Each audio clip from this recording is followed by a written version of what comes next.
The water on the human world should have been empty, and the young tide reader of the Cecine Bloom knew it, and that was the only reason his hands had stopped shaking long enough to take the reading at all. His name, as the soft growers spoke it, was Hessel. He was barely past his second molt, a thin frond of a creature pressed into a sensing pod he did not want, sent down toward a planet he had argued they should leave alone. He had no rank worth the word.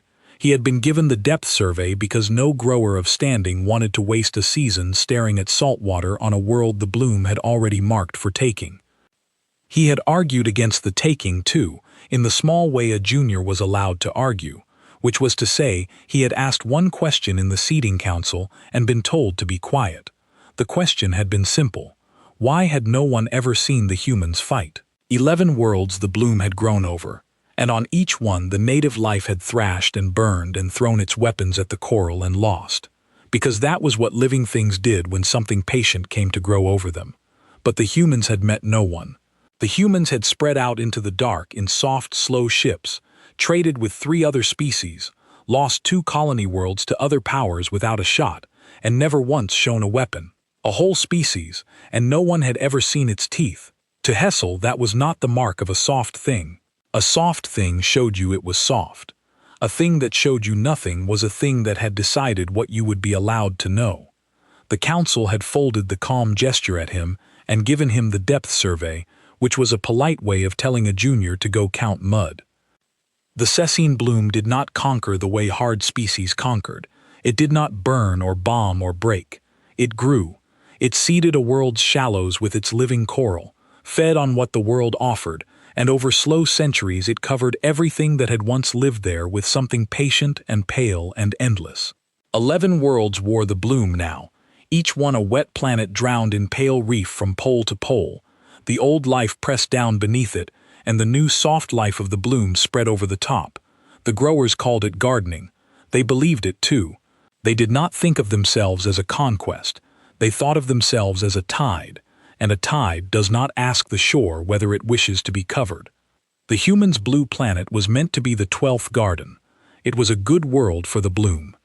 Warm seas, wide shallows, a great deal of water and not too much hard land. The kind of place the coral took to fast and held forever. The seeding council had been pleased with it. The seeding fleet had come a long way to claim it. 400 soft growing craft and a hold full of living coral, certain of an easy season, certain the blue world would wear the Bloom by the end of the year, the way 11 worlds had worn it before. Hessel's task was simple. Confirm the seas were soft. Confirm there was no hard thing hidden in the deep that might trouble the seeding. Read the tide, mark the floor, and go home. It was the most junior task on the survey, the task you gave the frond who asked too many questions, and Hessel had taken it without complaint, because at least it kept him away from the council, and at least the deep was quiet, and at least mud did not argue back. He lowered the first sensing line at the place the growers had chosen, a wide stretch of dark ocean far from any human shore, 4,000 strides of water beneath him, and nothing on every chart but mud. The sensing line was a slow thing.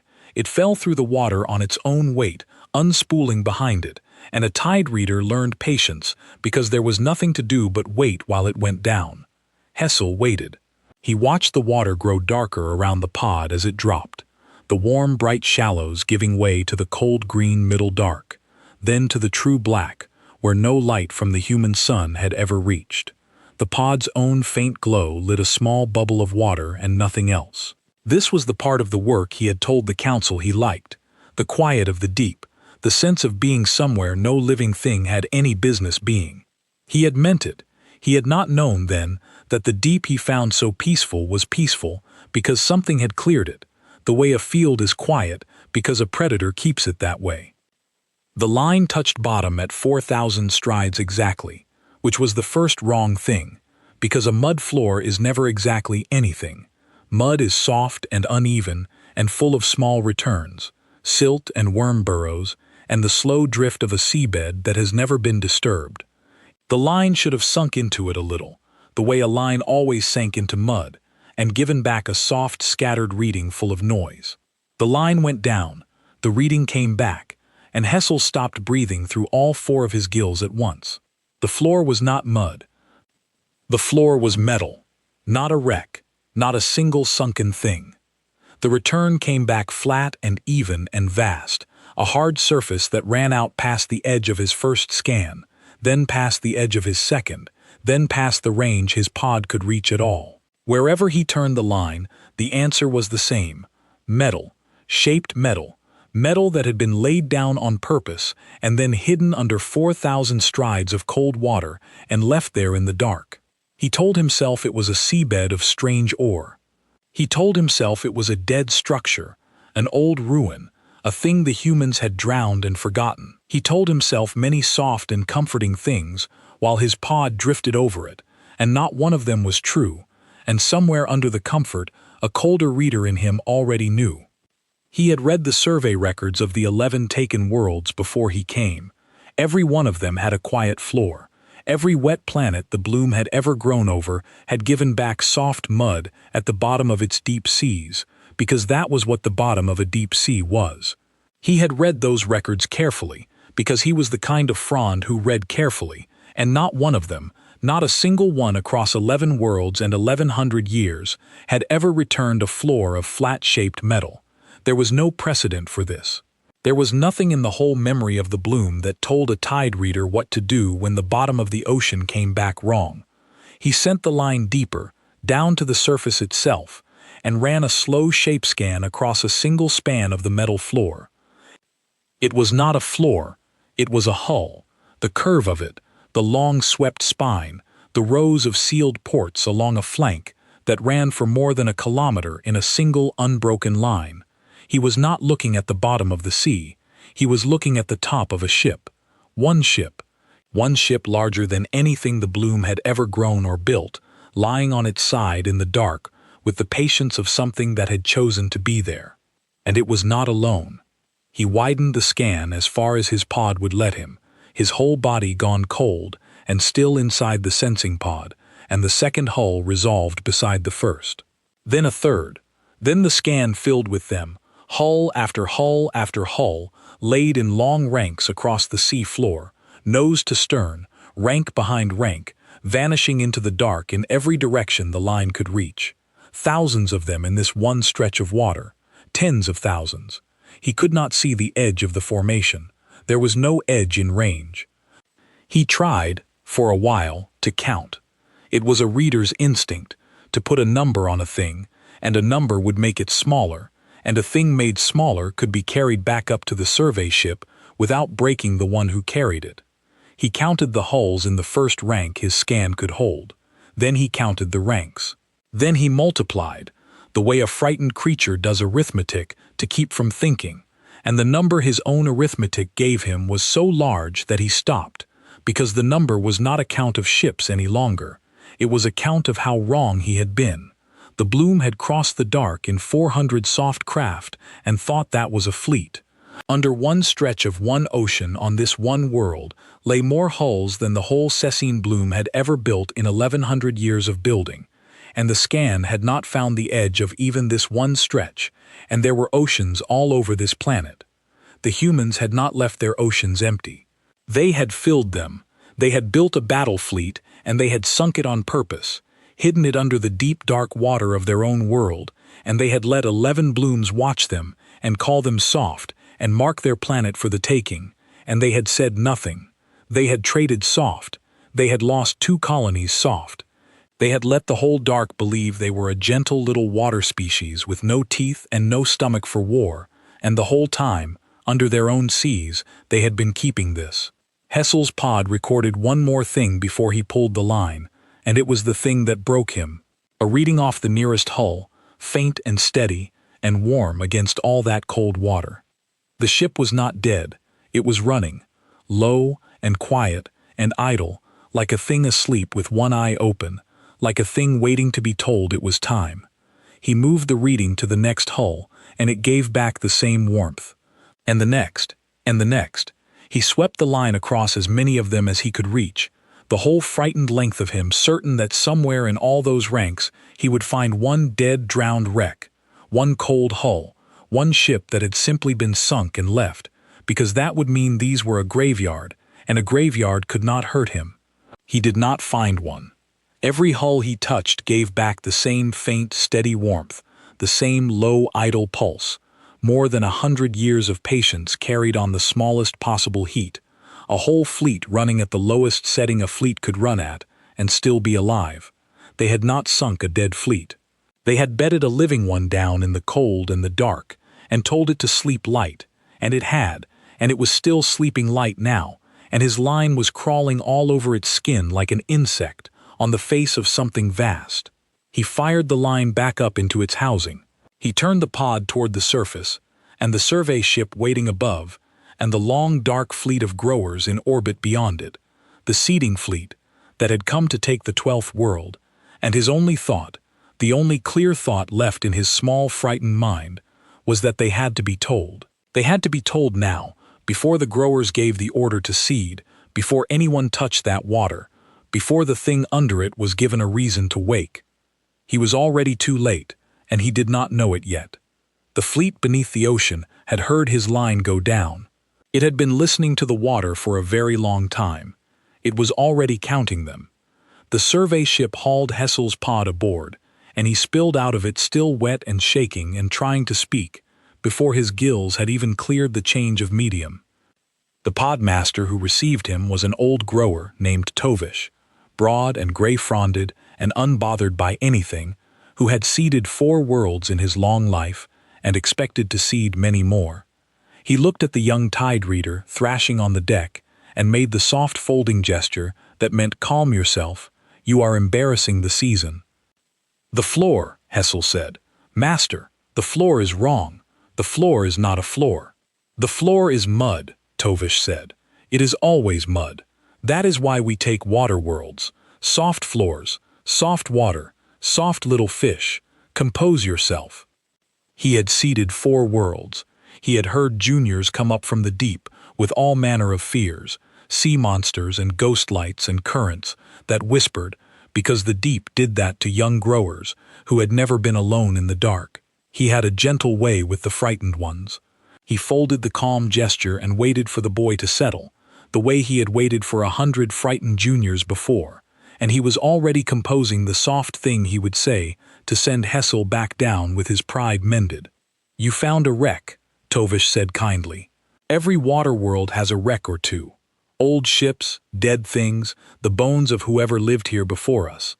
It is a large, empty dark, and it plays games with a young reader's sense. You did well to come up. Now show me, so I can name your wreck for you, and you can go back to your mud. Hessel pushed the reading at him. He flooded the survey ship's shared sense with it. The long, flat metal return, the swept hull a kilometer across, the ranks behind ranks vanishing into the dark. He made the old growers see it, whether he wished to or not. Tovesh went very still. He did not speak the soft folding word again.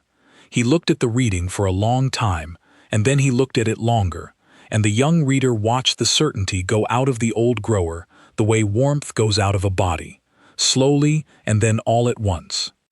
That is a fault in your pod, Tovesh said, but he said it the way a creature says a thing it needs to be true rather than a thing it believes. A bad sensor, a cracked line. It happens in the cold down there. The pod sees one wreck and smears it across the whole floor and makes a fleet out of a single dead ship. I have seen it before. Then it has smeared it for 40 kilometers, Hessel said. In every direction I turn the line, and the smear is warm, master. A cracked sensor does not put heat into a dead ship. Run your own line. There is no need to run my own line. Run your own line, Hessel said again, and there was something in the boy's voice that the old grower had not heard from a junior in 40 years. Not fear, though there was plenty of fear under it, but certainty, the flat certainty of a creature who has seen a true thing and would rather be punished for saying it than be safe for staying quiet. Run it anywhere. Run it 1,000 strides from where I ran mine. The floor is metal everywhere I looked, master, and I could not find the edge. Tovesh looked at the boy for a long moment. Then he ran his own line, partly to settle the matter, and partly, though he would not have admitted it, because the certainty in the junior's voice had put a cold finger somewhere under his old gray fronds, and he wanted very badly to be told it was nothing. He chose a place far from Hessel's, a place the charts called open mud, and he sent a fresh sensing line down 4,000 strides into water that should have held nothing at all. The whole survey crew gathered to watch the return, soft growers crowding the shared sense, certain the young reader had panicked over an old wreck, ready to laugh him back into his pod. The line touched bottom. The return came back flat and even and hard. Metal, hull, the long-swept spine of a great ship lying on its side, and a second hull beside it, and a third, ranks behind ranks fading into the dark, exactly as the young reader had shown them, in a place the charts had sworn was empty, 1,000 strides from the first sighting, as if the fleet under the ocean had no end and the planet had simply been built on top of it. No one laughed. The shared sense of the survey ship, which a moment before had been crowded and warm with growers ready to mock a junior, went silent and cold. They had all seen it now. They had all watched a second line, run by a master, in a different place, come back with the same impossible floor. It was not a fault in one pod. It was not a young reader's panic. It was the truth, and the truth was that they were drifting on the surface of a sea with 1,000,000 warships under it, and they had brought no guns. Tovesh held very still in the shared sense for a long moment. When he spoke, the kindness was gone out of his voice, and something older and more careful had come into it. "How long," he said quietly, "do you think they have been down there?" "The heat is low," Hessel said. "Lower than a ship runs even at idle, master. It is the heat of a ship that has learned to run on almost nothing, for a very long time. The hulls have growth on them, not coral, the native kind, the slow kind, the kind that takes a lifetime to cover a stone. The nearest hull is half covered. I would not say less than 100 of this world's years. I would not be surprised by more." 100 years, Tovesh said, at the bottom of the sea, waiting. "Waiting," Hessel agreed. "For what?" The boy did not answer, because the boy did not yet know, and would not know until the world stood up. But the question hung in the cold shared sense of the survey ship, and not one grower aboard had a soft, comforting answer for it, and that, more than the metal floor, was the moment the season turned. Tovesh sent the report up to the seeding fleet himself, because it was too large a thing to leave in a young reader's mouth, and the seeding fleet did not believe him either, and so the seeding fleet did the thing that fleets do when they refuse to believe. It sent more eyes. It sent 11 survey craft down across the blue planet's oceans, spread wide, told to find the edge of the thing the foolish little tide reader had imagined, told to prove the deep was empty after all. 11 lines went down into 11 separate seas, on opposite faces of the world, in basins that had never been mapped, in trenches no soft species had ever cared to sound. 11 lines came back the same. Metal, hull, rank behind rank, fleet without edge. Every ocean on the human world had a battle fleet sleeping at the bottom of it. Not one fleet hidden in one sea. A fleet beneath every sea, a single armored floor laid across the whole drowned underside of the planet, hull pressed beside hull from pole to pole, more ships than the 11 blooms had ever counted in all their growing centuries, more ships than the seeding fleet had words to hold. The survey craft tried to total the sightings, and the count broke their instruments. The number was past 1,000,000. It kept going past 1,000,000. It did not stop where any of them could see. The growers had a word for a great quantity, a word they used for the coral, for the uncountable soft bodies of a bloom spread across a world's shallows. It was the largest word they had. The survey craft used it now, for the first time in the species' history, to describe something that was not the bloom. They said the human fleet was a bloom of ships. They did not mean it kindly. They meant that for the first time the gentle growers had met something that did to metal what they did to coral, that spread itself in numbers past counting, that covered a world from edge to edge with itself, and called the covering ordinary. They had met their own image, made of armor, sleeping at the bottom of the sea, and the meeting frightened them in a way no weapon could have, because a weapon they could have understood, and this they could not. 3 of the 11 survey craft tried to find the fleet's purpose by tracing its shape. They mapped the formation as far as their lines would reach, and found it was not random, not a fleet dumped in the dark to rot. The hulls lay in lanes, long straight lanes, kilometers wide, running between the ranks, the kind of lanes a fleet leaves itself so that it can rise in order. A drowned graveyard does not need lanes. A graveyard does not need anything. Only a fleet that means to come up off the floor in formation needs room to do it, and this fleet had left itself room across the entire bottom of an ocean, which meant that whoever had bedded it down here had bedded it down planning, from the very first day, for the day it would stand up again. And every hull they sounded gave back the same faint warm reading Hessel had found on the first. Running, idle, asleep with one eye open, waiting. There was a grower in the high command bolder than the rest, a hard-fronded scoutmaster named Orun who had named 2 worlds and feared nothing, and Orun did not believe a reading he had not seen with his own eyes.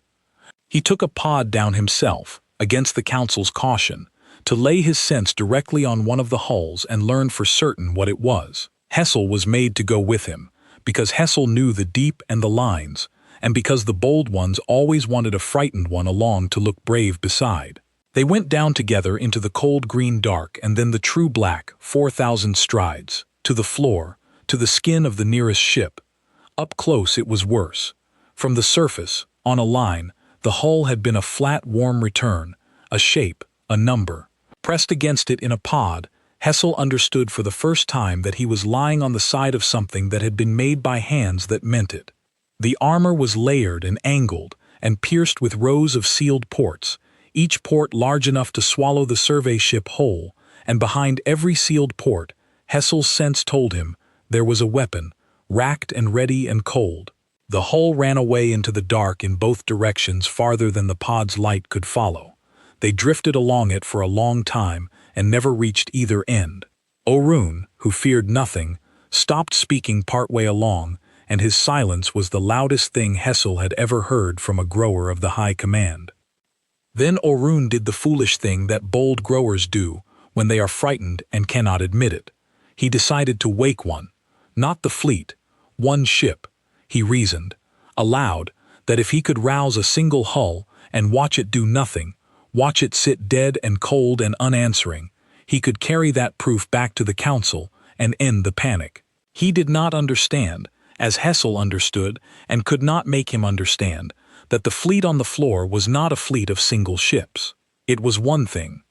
It had been listening to them with all its hulls since they touched the water, and you could no more wake one ship of it than you could wake one part of a single mind. Orun pulsed his pod's full sense against the hull, a hard, deliberate strike, the kind of thing a sleeping thing notices. The hull noticed. A light came on, deep inside the nearest sealed port, far down in the armor. A single point of light came on and held, steady and cold and blue, and it was looking at them. There was no other word. 1,000,000 ships lay on that floor, and they had pulsed one, and one light had opened on one hull and turned its attention to the 2 small soft creatures lying against its skin in the dark, and it simply watched them, and did not blink, and did nothing else at all. It did not need to do anything else. Orun took his pod off that hull faster than Hessel had ever seen a pod move, and they rose 4,000 strides in a silence neither of them ever broke, and Orun never again said the fleet was dead, and never again said anything bold about the blue world at all. The seeding fleet held above the blue planet in the cold of high orbit, and for the first time in its long, soft history it did not know what to do. It had come to take a soft world. It had brought no weapons worth the word, because the bloom did not fight. The bloom grew, and a thing that grows does not arm itself against fish.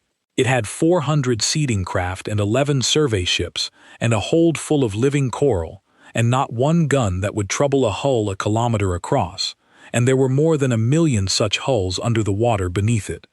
The High Command argued for 3 of the world's long days, and Hessel, brought up to the flagship to answer for the reading that had started it all, was made to stand in the shared sense of his elders and listen. A bolder grower in the High Command made the argument that the fleet below was dead. Drowned ships, a graveyard, An old war the humans had lost and sunk and walked away from, left to rot in the dark. Why else would a species hide its fleet under its own oceans? Only the defeated hide their weapons. Only the beaten bury their swords. The blue world was a tomb, the bold grower said, and the seeding could proceed over the bones, and the warm readings were nothing but old reactors too stubborn to die. It was a comforting argument. It was the kind of argument soft fleets tell themselves on the edge of a thing they do not understand. The High Command liked it. The High Command had come 1100 years and a great many dark lanes to take this world, and it did not want to turn back from a soft blue planet because a junior had been frightened by some old metal in the deep. A fleet that has never lost does not know how to imagine losing. It had 11 easy victories behind it, and the weight of those 11 victories pressed on every grower in the High Command and made the cowardly safe answer sound like wisdom. And the argument had one flaw, which the young tide reader Hessel saw and was too frightened to say aloud, until Tovesh, who had come up to the flagship beside him and who had decided the young reader was the only one aboard still thinking clearly, pressed a single frond against the boys and said, very quietly, in a sense too close for the High Command to hear, "Say it, or I will, and they will believe an old grower less than they believe a frightened one who has actually been down there. Say it." "A graveyard is silent," Hessel said, in the smallest voice he had. "A graveyard does not listen, and that floor heard my line the moment it touched the water. It has been hearing us since we entered orbit. It is not a tomb of beaten ships. It is a fleet that chose to lie down, and chose to stay quiet, and chose to let us call it dead. Drowned ships do not choose. Only ships with a captain choose." The High Command stirred, displeased, and the bold grower folded a dismissing gesture, but Hessel was past stopping now. The certainty that had carried him up from the deep carried him on. "You ask why a species would hide its fleet under its own oceans," he said. "You say only the defeated bury their swords. But a defeated species does not keep its swords running. A defeated species does not leave itself lanes to rise in. A defeated species does not lay every hull in formation and feed each one just enough heat to live for 100 years. This is not a fleet that was thrown away. This is a fleet that was put to bed. There is a difference, and the difference is everything, and the difference is that one of them is finished and the other is waiting. We did not find their graveyard, we found their ambush, and we are sitting in the middle of it, asking each other whether it is safe to wake it up." For a moment the shared sense was silent, and Hessel thought, with a small wild hope, that he had reached them. Even Orun spoke for him. The scoutmaster who feared nothing stood up in the High Command, his hard frond still pale from what he had seen on the hull in the dark, and he told them plainly that the boy was right. He told them about the light that had come on, the single cold blue eye that had opened and watched and done nothing, and he told them that doing nothing was the most frightening thing he had ever had a fleet do to him, because a thing that does nothing when you strike it is a thing that has decided you are not worth answering yet. He told them he had named 2 worlds and feared nothing his whole life, and that he was frightened now, and that they should be frightened too, and that the only wise thing to do was leave. The High Command heard Orun, who they respected, and Hessel, who they did not, and Tovesh, who they tolerated, and the survey craft that had sounded 11 seas, and the broken instruments, and the lanes in the formation, and the cold blue eye. It heard all of it. And then it did the thing that fleets which have never lost always do when too many of their own begin to sound afraid, which is to decide that the fear itself is the enemy, that the panic of a few cowards is a worse threat to the season than any sleeping ships, and that the way to settle a frightened fleet is to prove there is nothing to fear. The High Command did not want to hear it. The High Command had come a very long way to take a world, and the High Command had the pride of 11 easy victories behind it, and pride is the slowest thing in the universe to admit it is afraid. So the High Command did the proud thing instead of the wise thing. It decided to test the floor. It decided that if the fleet below was alive, it could be made to prove it cheaply, and if it was dead, the seeding could go on. It would send down a single seeding charge, far from any ship, into open water, and watch what the deep did about it. A small thing, a poke, a question asked of the dark. Hessel begged them not to. He stood in the shared sense of the whole seeding fleet, a junior reader, with no rank and wet fronds and a voice that shook, and he begged a fleet of his elders not to drop anything into that water, not to wake the thing that had spent who knew how long teaching itself to lie still, not to give a sleeping million-ship fleet the one thing it had been waiting for, which was a reason. A thing that has waited 100 years, he said, is not waiting for time. Time it has. It is waiting for an act, for the one thing that tells it the moment has come. We do not know what that act is. We do not know what they are listening for, and you want to drop something into their water and find out. Whatever they are waiting for, do not be the ones to give it to them. Leave. Pull the fleet back into the dark and leave this world, and tell the bloom there are some shallows that are not worth the gardening. Let this one go. I am begging the high command. Let this one go.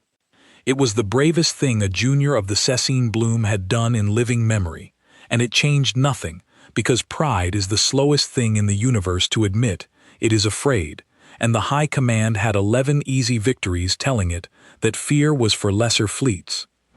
They folded the calm gesture at him and dropped the charge anyway. It fell through 4,000 strides of cold dark water, a single seeding charge, harmless to a hull, meant only to stir the silt and see if anything stirred back. It was a small and arrogant question, and the planet beneath the ocean answered it with the patience of something that had rehearsed its answer for 100 years. The charge reached the floor. There was a pause. The whole seeding fleet held in the cold, and watched, and told itself the dark would stay dark. Then, 4,000 strides down, across an ocean floor that ran from pole to pole, a million-ship battlefleet that had been lying on its side in the dark, idle and quiet and counting, opened its eyes, and the human world began to rise. The first thing that changed was the sound. The blue planet had always come through the seeding fleet's sense as a quiet world, wind and water, and the slow turn of weather. Now the whole ocean began to hum. It rose up out of the deep in every sea at once, a single low note far below the reach of any soft creature's hearing, felt in the water before it could be heard, the sound of more than 1,000,000 reactors waking from idle into life in the same breath. The growers did not hear it. They felt it. It came up through the survey ships' hulls and into their bodies like the planet had cleared its throat. The charge had reached the floor, and there had been a pause, a long-held pause, and for a moment Hessel had let himself believe the high command was right after all, that the floor was dead, that nothing would answer. The pause stretched. The seeding fleet, watching from orbit, began to relax. The bold grower had already begun composing the message that would tell the whole high command the junior had been a coward and the seeding could proceed. Then the seas moved. Hessel watched it from the survey ship's high sense, and he would carry what he saw for the rest of his life. Across every ocean on the human world, the water began to dome. Not waves, not storm, the whole surface of each sea lifted, swelling upward in long, smooth ridges hundreds of kilometers across, as the fleet beneath came off the floor. 1,000,000 hulls a kilometer wide do not rise quietly. They pushed the oceans up ahead of them, lifted the seas like a blanket lifted by a sleeper sitting up, and the water poured off the rising ridges in falls a continent wide. The weather broke first. The rising water threw the whole atmosphere of the blue planet into chaos in an instant, storms spinning up over every sea, cloud bands ripped apart and reformed, the world's white weather smeared across its blue face as the oceans heaved. From orbit it looked as though the planet itself were waking, as though the blue world had been a sleeping animal all along, and the bloom had spent 3 days walking around on its hide, debating whether it was alive. The growers in the high command, who had told themselves for 3 days that the deep was a tomb, watched a whole planet's seas stand up at once, and the comfort they had built went out of them altogether, and the shared sense of 400 craft filled with a single sound, which was the sound of a soft species understanding, far too late, exactly what it had poked.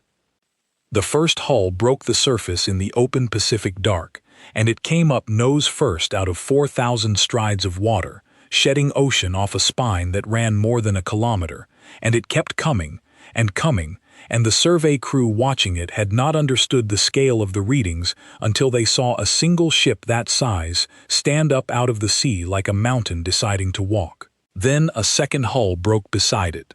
Then 100. Then the count stopped meaning anything, because the whole ocean was standing up. Hessel had read the number off his line in the deep. He had multiplied it in his frightened head and stopped because the number was too large. But a number is only a number, even a vast one, and a reader can hold a vast number and still keep his sense. What broke the reader's sense was not the number, it was the sight.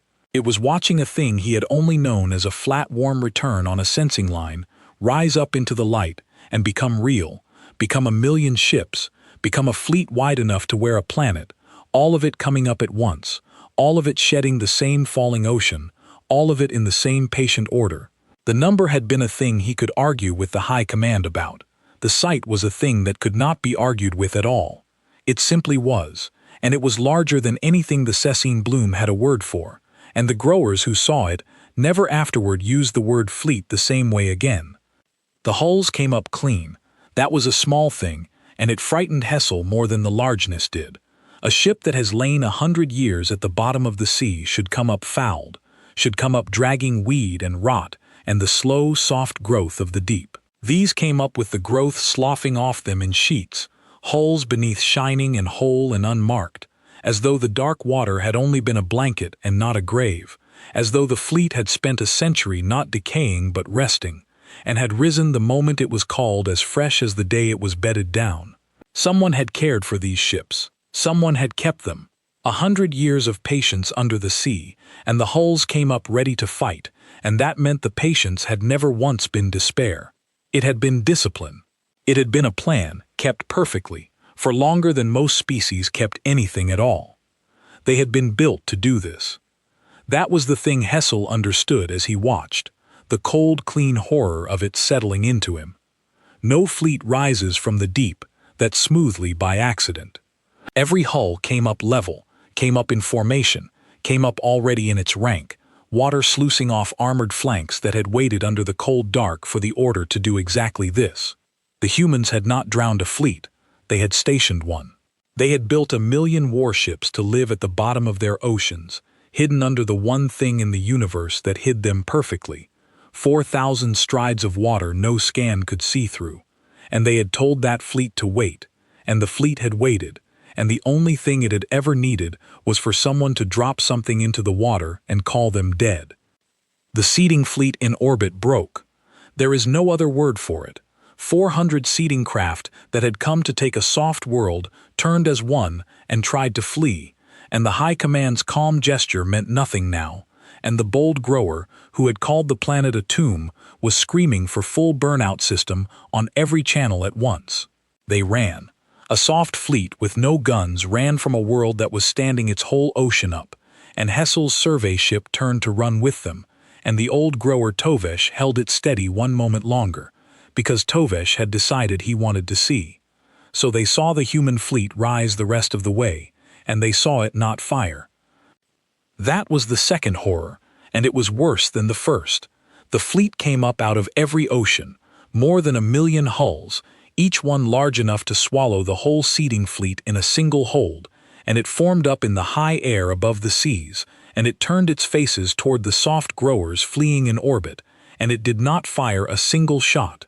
It rose into formation, a wall of metal across the whole sky of the blue planet, and it simply let the seeding fleet see it. It let them understand, it let them count, the way it had counted them, and then it held, perfectly still, 1,000,000 guns, silent, daring the soft fleet to remember that it had come here to take this. A fleet that fires is a fleet you can fight, or flee, or hate. A fleet that does not fire when it could end you in a breath is a far worse thing to face, because it tells you that your death is not even worth the spending of a shot. The growers understood this in their bodies before they understood it in their minds. They were a soft species, and softness knows the language of mercy and of threat, and what the human fleet held over them was both at once, and neither, and something the Bloom had no name for. It was the patience of a creature so certain of itself that it did not need to prove anything by killing. It had proved everything by rising. The killing, if it ever came, would be an afterthought. The growers felt themselves become an afterthought, 400 craft and a hold of coral, and the feeling was worse than any wound. Tovesh, holding the survey ship steady against every instinct to run, said one thing, very quietly, and Hessel never forgot it. "We have been telling ourselves a story about these people for 3 days," the old grower said. "And every part of the story has been about what they would do to us. Not one part has been true. Look at them. They are not even looking at us. We came to this world thinking we were the thing that had come to do something to them. We were never that. We were the thing that finally came close enough to be done something to. There is a difference, boy, and I have lived a long life and never once been on the wrong side of it until now." A voice came up to the seeding fleet then, across every channel the growers had, in the soft grower's own tongue, which no human had ever been taught, and which the fleet below should not have known. "This is the abyssal watch of Earth," the voice said. It was calm. It was almost gentle. It had the patience of something that had practiced waiting for 100 years, and was in no hurry now. "Flag of the seabed fleets. We have been listening to your survey lines since you entered our water. We know your numbers. We know your weapons, which are none. We know you came to seed this world and grow over everything that lives on it, the way you grew over 11 worlds before this one, and we know you marked us soft because we let you." It ran with the whole desperate strength of 400 soft craft burning everything they had for the dark, and it was not enough, and the growers knew it was not enough, because the thing they were running from had not even begun to chase them. There is no flight more frightening than a flight from something that is not chasing. A predator that pursues you can be outrun, or lost, or tired out. A thing that lets you run, that watches you spend yourself fleeing and does not bother to move, has told you that your flight is a thing it finds mildly interesting and entirely beside the point. The seeding fleet ran from the blue world like a creature running from a fire, and the human fleet sat in the sky behind it as still as a mountain, and the stillness was worse than any pursuit could have been. The voice followed it, unhurried. "We let 11 worlds fall," the Abyssal Watch said, "because we could not reach them in time, and because we chose to be sure. We sank our fleets in our own seas 100 of your years ago, and we have waited under the water ever since for one of you to come and call us a tomb. You are the 12th bloom to come to a human world. You are the first to leave it knowing what is underneath." There was a thing in the voice that Hessel, who read things for a living, could not help reading even now. It was not anger. He had braced for anger, had expected a victor's voice to be full of it, the heat of a wronged species finally given its hour. There was none. The voice of the Abyssal Watch was level and unhurried and almost kind, the voice of a creature that had felt all its anger so long ago that the anger had cooled into something harder and more lasting, the way grief cools into resolve, the way a wound cools into a scar you carry forever and no longer feel. The humans were not furious with the bloom.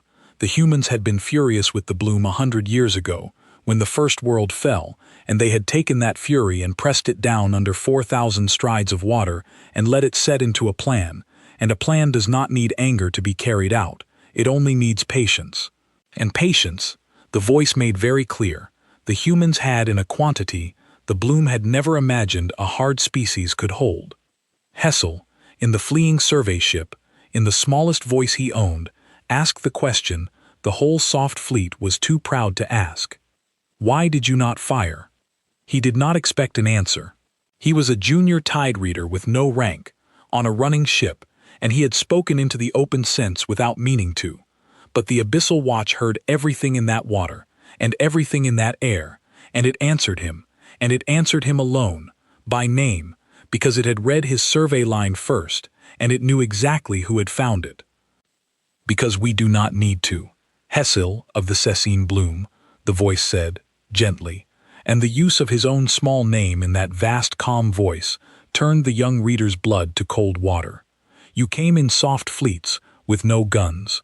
Killing you teaches the other blooms nothing. Killing you only ends one season. We did not spend 100 years under our own oceans to end one season. We spent it to end the growing."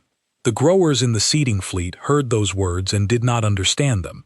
Not yet, because they were running too hard to think. But Hessel understood them, because he had been the one to find the fleet, and the one to beg the high command, and the one who had spent a season alone with the cold logic of the deep, and the words went into him and stayed. End the growing, not end the seeding fleet, not end the blue world's enemies.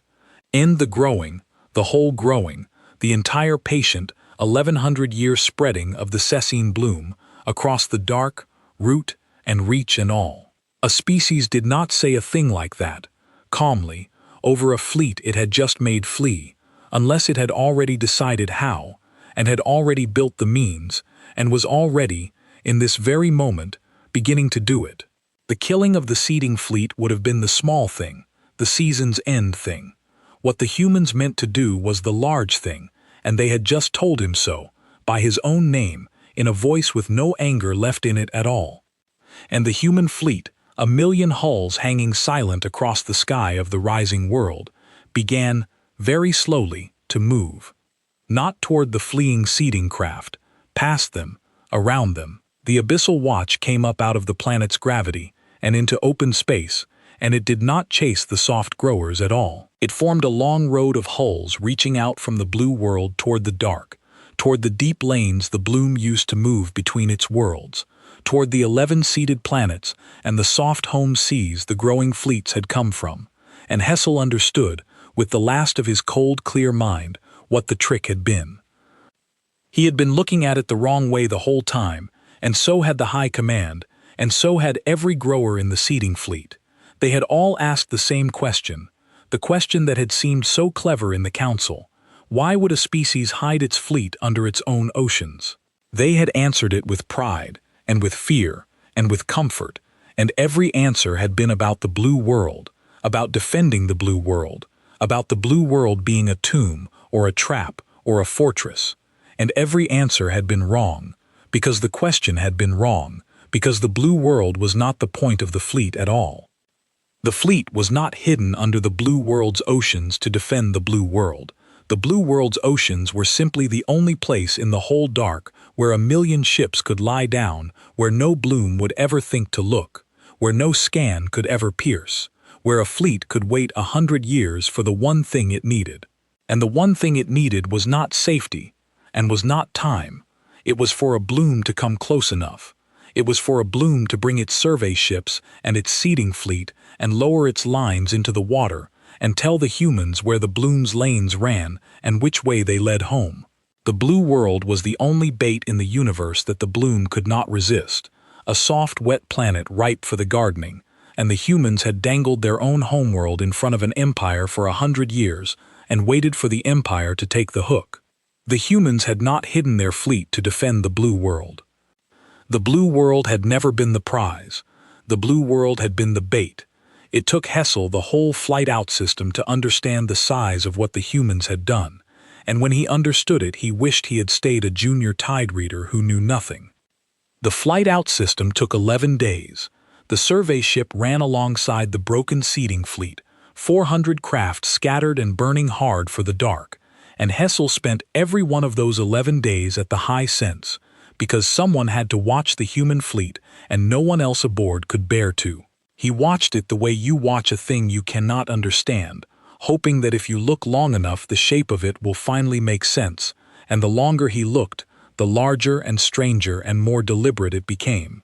He had time, on those 11 days, to do the arithmetic the high command had been too proud to do, and the arithmetic was what broke him.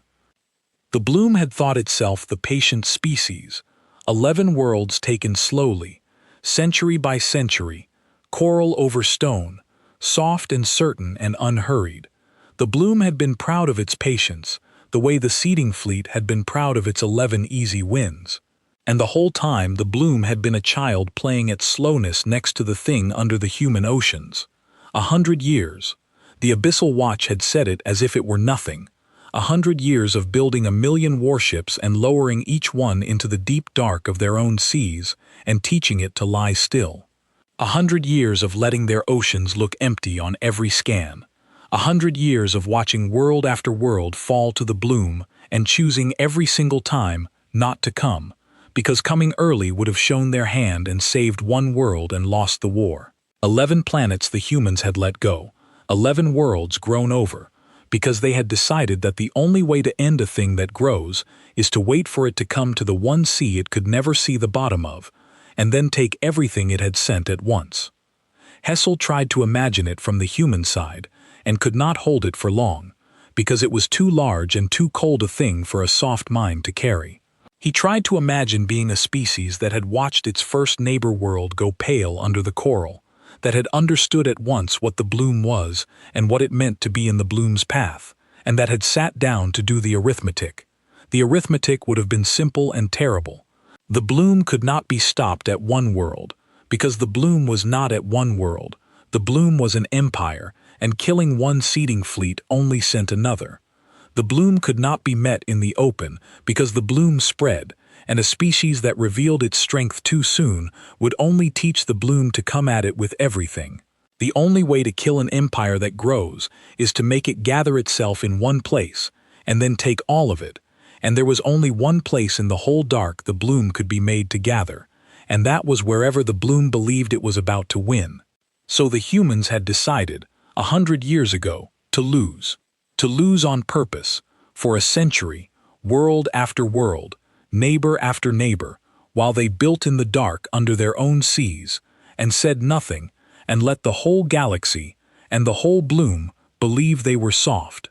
It was the most patient thing Hessel had ever heard of any living species doing, and it was also the most ruthless, and he understood that the two were the same thing, that the patience and the ruthlessness had never been separate, that a species capable of waiting 100 years for its enemy to gather was a species capable of letting 11 worlds die to make the wait worth it.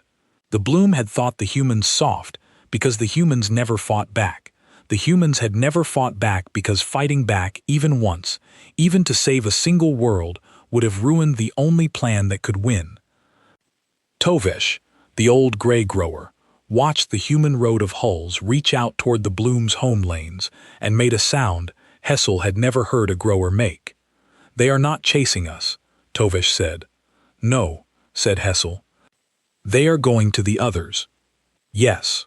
The seeding fleet that fled the blue world was 400 soft craft. It was nothing.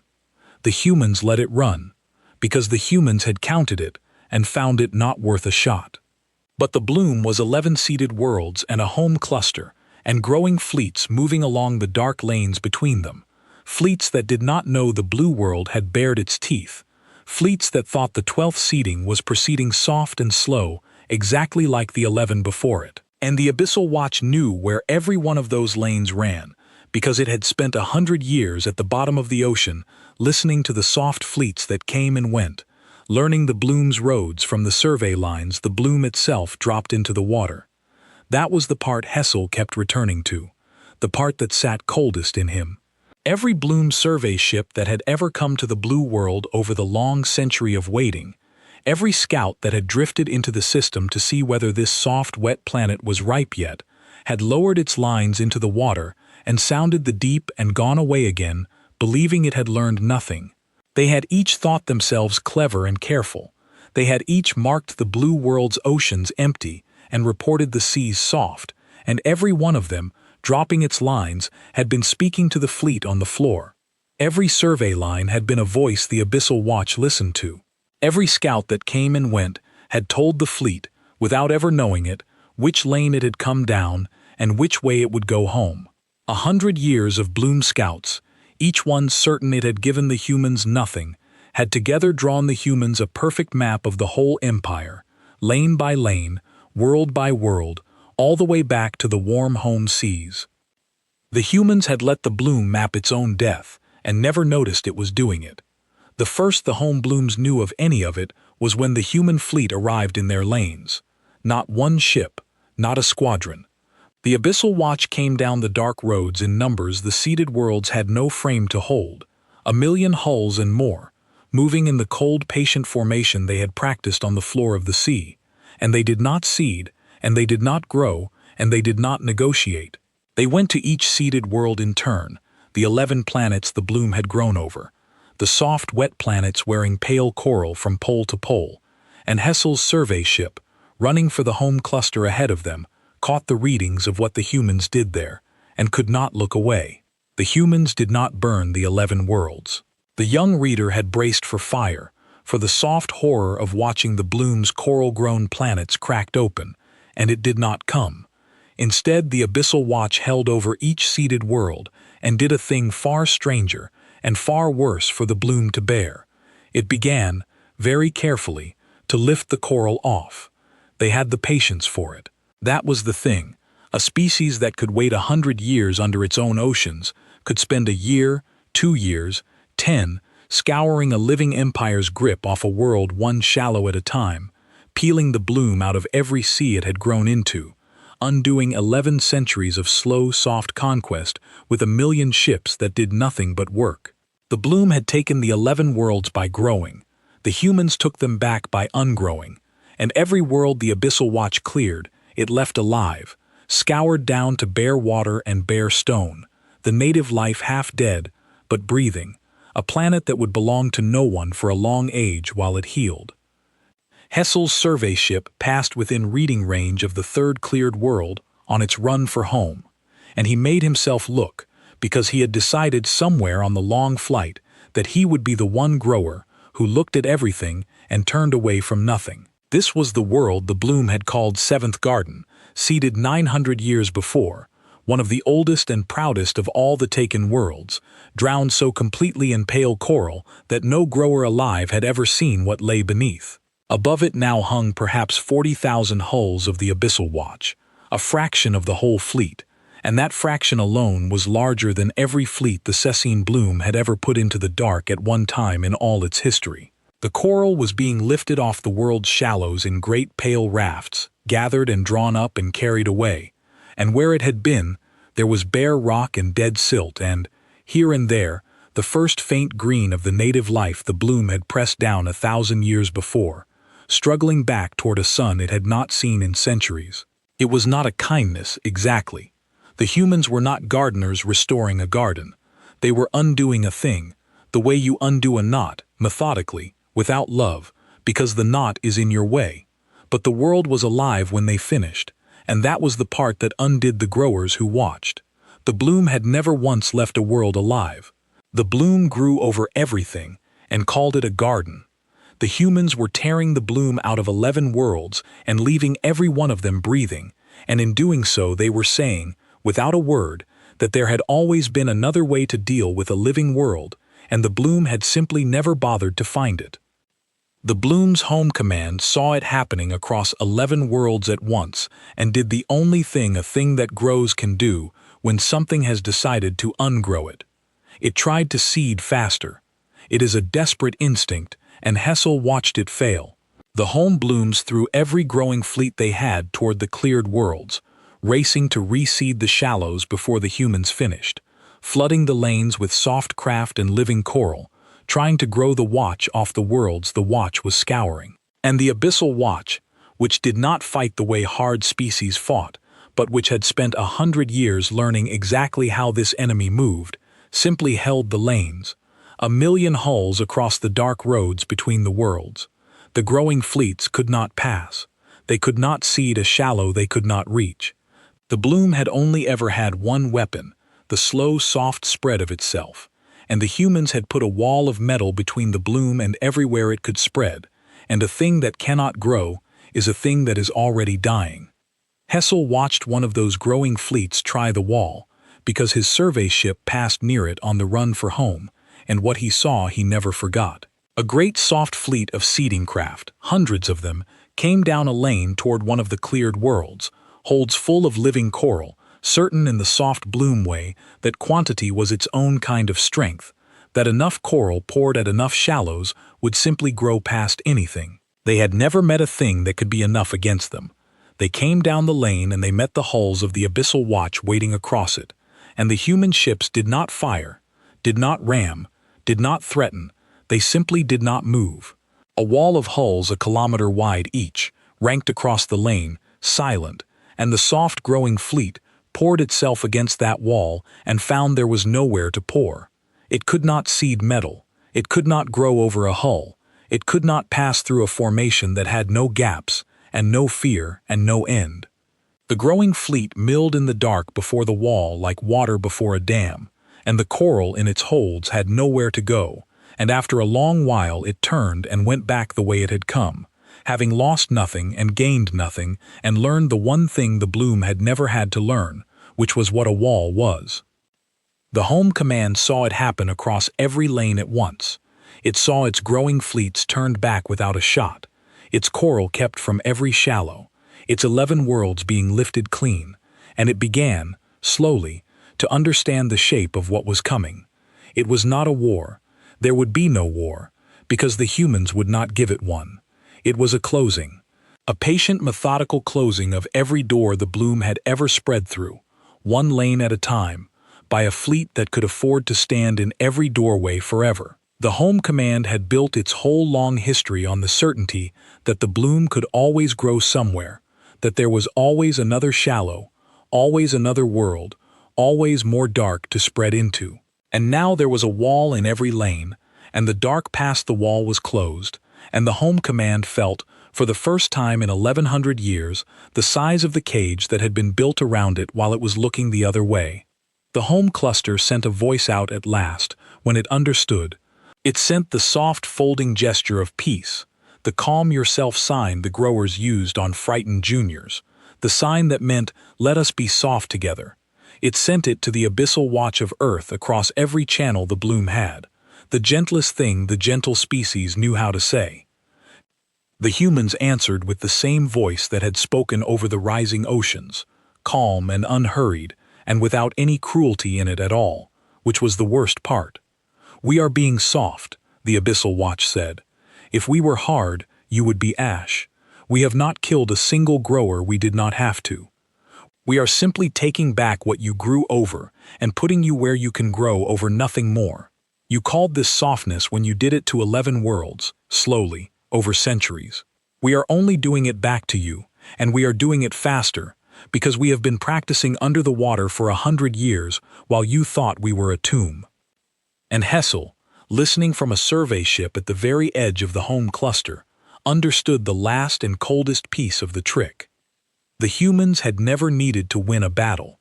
They had not fired a shot at the blue world. They had not burned the 11 planets. They were not going to burn the home cluster either. They were going to do to the Bloom exactly what the Bloom had spent its whole patient history doing to everyone else, and they were going to be better at it, and the gentle species was about to learn what it felt like to be on the soft, slow end of someone else's patience. The blue world had been bait. The 11 seeded planets had been the road, and the home cluster, the soft, warm seas where the Cecine Bloom had first learned to grow, was the place the road led. Tovesh had grown very quiet on the long flight. He had seeded 4 worlds. He had spent his whole life believing the work of the Bloom was good, the slow, patient spreading of soft life across the dark, and now he was watching a harder, more patient species pull that work apart and leave the worlds better for the pulling, and the thing it was doing to him was not fear, it was something worse. It was the slow understanding that the story he had told himself about his own life had been wrong from the beginning. He said as much to Hessel, once, near the end of the flight, in a sense too quiet for the rest of the crew. I named 4 worlds, the old grower said. I thought I was making gardens. I thought I was the gentlest thing those worlds would ever meet.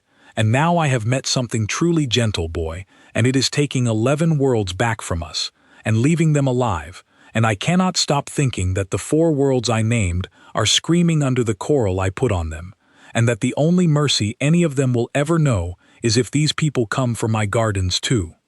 Hessel did not answer, because there was no answer, and because the old grower had not asked for one.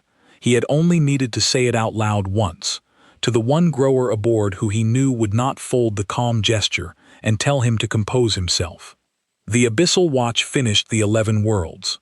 Then it turned the whole long wall of its hulls toward home, toward the cluster, toward the warm seas, and it began, without hurry, to come. Hessel was in the home cluster when the human fleet arrived, and so he was there for the end of the thing he had begun, by lowering a sensing line into the wrong sea. The home cluster was 9 warm worlds, and a thick haze of soft fleets, and the oldest growers of the bloom, the ancient pale things that had first taught the species to spread, that had never in all their long lives seen a weapon used against them, because nothing the bloom had ever met had been able to reach this far, or hit this hard, or want this badly to stop them. They had heard, by now, what the Watch had done. They had felt 11 worlds go quiet. They were old, and they were frightened, and they had decided, because they were wise in their soft way, to do the one thing the bloom had never done in its whole history. They surrendered before the fleet arrived. It was the most extraordinary thing the Sessine bloom had ever done, and Hessel, who was there to witness it, understood that it cost the ancient growers more than the 9 worlds were worth, because it cost them the one thing a thing that grows had never had to surrender before, which was the belief that it could not be stopped. For 1100 years the bloom had spread without ever meeting a wall. It had never once asked itself what it would do if something said no, because nothing ever had. The old growers had no ritual for defeat. They had no word for it. They had to invent the surrender as they sent it, fumbling for terms in a language that had only ever known how to win, and the clumsiness of it, the soft, frightened clumsiness of an ancient power that had never learned to lose, was the saddest thing Hessel ever saw his own species do. They sent it ahead on every channel, the full open surrender of the Sessine bloom, the ancient growers offering everything, the home seas, the growing craft, the living coral, all of it, in exchange for the home cluster's 9 worlds being left alive. They did not beg for the empire. They knew the empire was gone. They begged only to keep the warm seas where the species had begun. There was a long silence after the surrender went out, the longest silence Hessel ever sat through, the whole home cluster holding still as the human fleet came on down the dark lane and gave no answer. The growers did not know whether a species that had let 11 of its own neighbor worlds die would understand mercy when it was begged for. They did not know whether the Abyssal Watch, having waited 100 years and lost 11 worlds to earn this hour, would spend it on revenge after all. They had earned revenge, if any species ever had. The growers waited to find out whether the humans wanted it. The Abyssal Watch of Earth came into the home cluster at the head of more than 1 million hulls and heard the surrender and did not fire. It had never fired. Across the whole war, across the blue world and the 11-seeded planets and the long road home, the human fleet had not killed a single grower it did not have to, and the count of growers it had had to kill was small enough that Hessel could have named them all. The gentle species had thought itself gentle, and had grown over 11 living worlds without a second thought, century after century, soft and patient and sure. The hard species from the blue planet had built 1 million warships and hidden them under its own oceans for 100 years, and had unmade an empire with them, and had killed almost no one at all, and Hessel understood at last which of the 2 species had truly been gentle, and it broke something in him that he was old enough now to never get back. The Abyssal Watch accepted the surrender. It did not take the warm seas. It did not seed the 9 worlds or scour them or grow over them or burn them. It did the one thing the bloom had never imagined a victor could do, because the bloom only knew how to grow over what it conquered, and it had no word for what the humans did instead. The humans simply stopped. It was the strangest victory the dark had ever seen, and the growers did not know how to receive it, because every victory the bloom had ever won had ended with the bloom taking something, and this victory ended with the humans taking almost nothing at all. They did not want the home seas. They did not want the 9 worlds. They had not crossed all that dark, and waited all those years and lost all those worlds in order to own anything.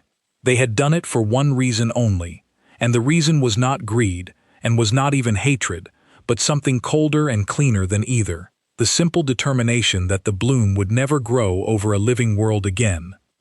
They took the growing craft, every fleet the bloom had, and they pulled the living coral from the holds, and they ended the bloom's power to ever seed another world, and then they drew their 1 million hulls into a long quiet wall around the home cluster, between the warm seas and the dark lanes, and they let the 9 worlds live. The Sessine bloom would keep its first seas. It would keep its old growers and its young readers and its soft, patient life. It would simply never grow again. It would stay, forever, exactly the size of the warm home it had started from, walled in by a fleet that did not need to fire to be the most final thing the universe had ever shown them. It was a punishment with no cruelty in it, and that was what made it unbearable.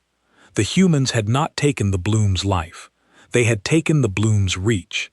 They had looked at a species that defined itself entirely by spreading, that had no other idea of what it was for, and they had decided that the kindest and the most final thing they could do was let it live and forbid it to grow.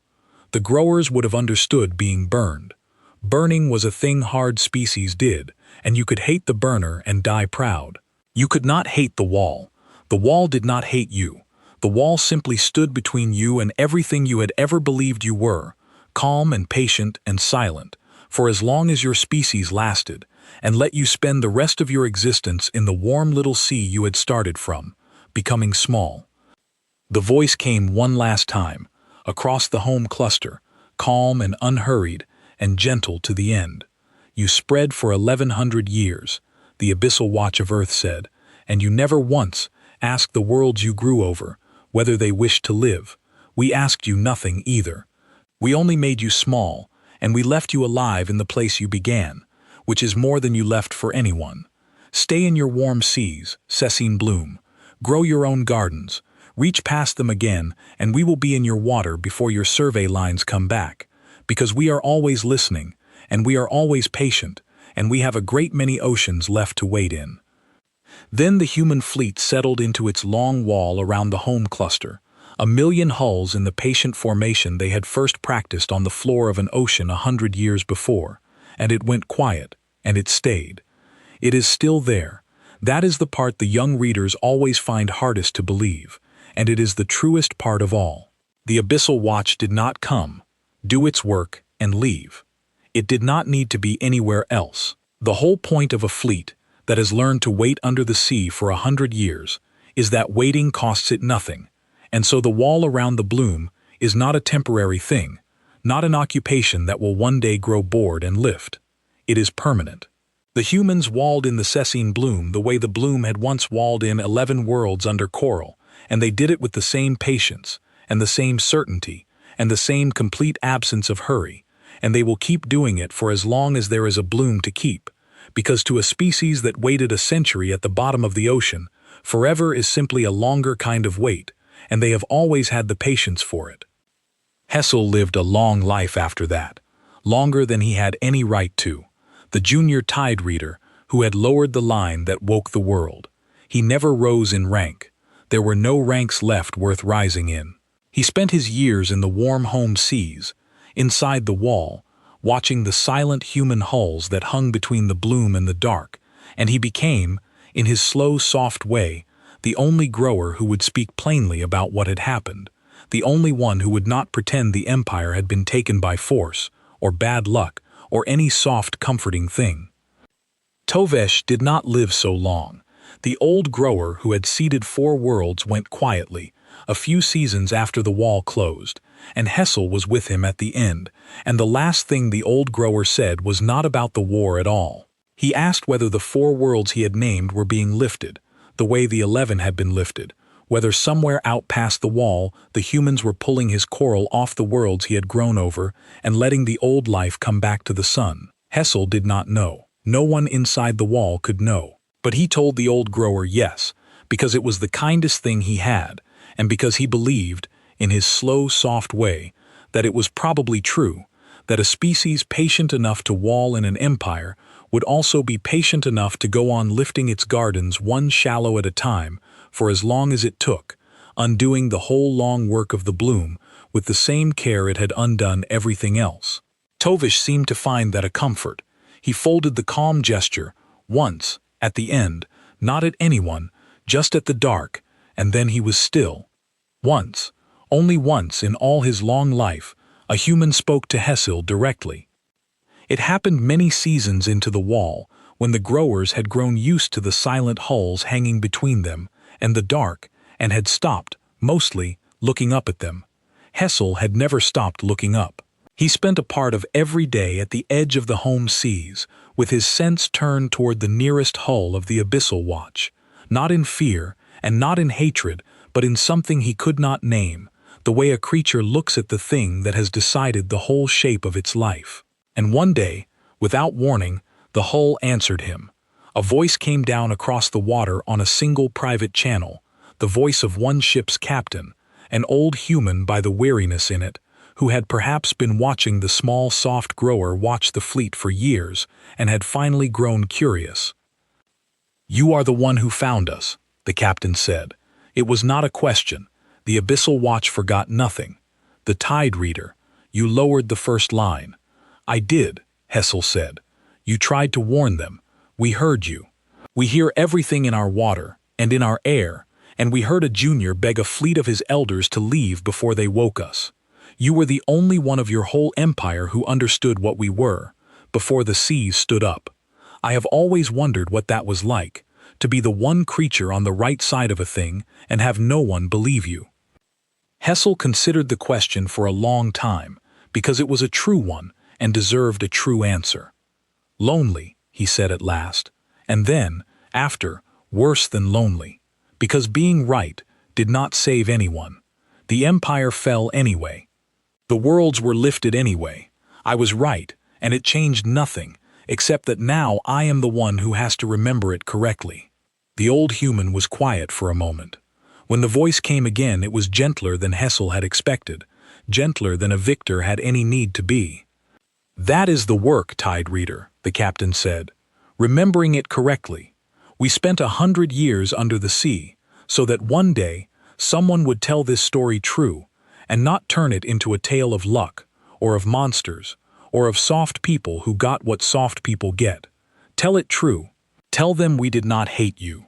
Tell them we let 11 worlds die, and that it was the hardest thing our whole species ever chose, and that we would choose it again, because the arithmetic never changed.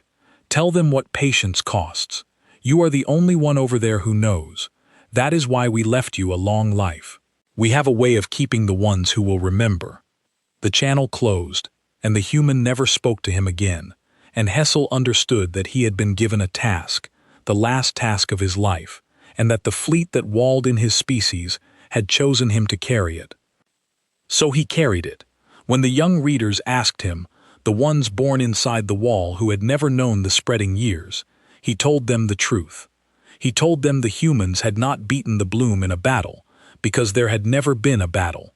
He told them the blue world's oceans had not been empty, and had never been empty, and that the humans had hidden a 1,000,000-ship Battlefleet at the bottom of their own seas under 4,000 strides of water no scan could pierce, and had let 11 worlds fall and themselves be called soft, and themselves be marked for the taking, and had waited 100 years for one foolish young grower to lower a line into the wrong dark and call them a tomb.